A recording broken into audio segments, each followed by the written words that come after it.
अस्सलाम वालेकुम। हाथों की खूबसूरती के लिए घरेलू टिप्स।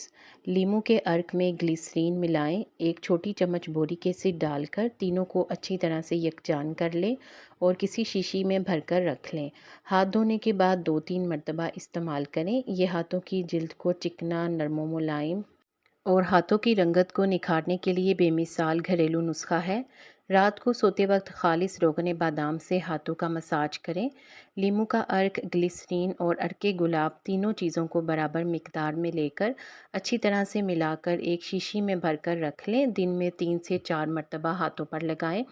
अगर आपने अभी तक वीडियो को लाइक नहीं किया तो लाइक कर दें और अच्छी अच्छी ब्यूटी टिप्स के लिए चैनल को सब्सक्राइब करके घंटी का बटन ज़रूर से प्रेस कर दें ताकि आपको ये वीडियो सबसे पहले मिले। आप सबके ताउन का बेहद शुक्रिया।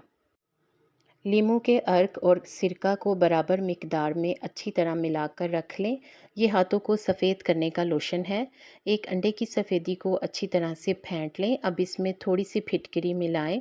इस अमेज़े को हाथों, नाखूनों और कोहनियों पर मलें। हाथ, नाखून और कोहनियाँ साफ़ सुथरी और नरम हो जाएंगी। हाथों के लिए घरेलू क्रीम जो बाज़ारी क्रीम से भी ज़्यादा मौसर होगी। इसके लिए एक अंडे की जर्दी लें, इसमें 7 कतरे रोगने बादाम के डालें। अब इन दोनों को गर्म करें और इसमें अर्के गुलाब का एक बड़ा चम्मच और आधा चम्मच टिंक्चर नेबोज़ीन शामिल करके इसका एक लेप बना लें। इसे रोज़ाना रात को हाथों पर लगाएं। अगर हाथ बहुत ज़्यादा खुरदरे हों तो 1 चम्मच कार्बोनिक एसिड में आधा चम्मच वैसलीन मिलाएं और इसे हाथों पर रोज़ाना सोने से पहले लगाएं। एक अंडे की सफ़ेदी में चंद कतरे ग्लिसरीन और शहद मिलाएं। इन्हें अच्छी तरह से फेंटने के बाद इसमें पिसी हुई ज्वार मिलाएं और रोज़ाना रात को सोने से पहले लगाएं।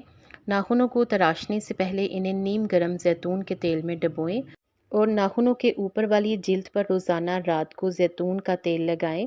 रोगन बादाम और सफ़ेद आयोडीन को एक जितनी मिकदार में लें। ये नाखूनों पर लगाने के लिए बेहतरीन लोशन है। आपको इन ब्यूटी टिप्स में से कौन सी अच्छी लगी है कमेंट सेक्शन में अपनी राय का ज़रूर इजहार करें। वीडियो को एंड तक देखने का बेहद शुक्रिया।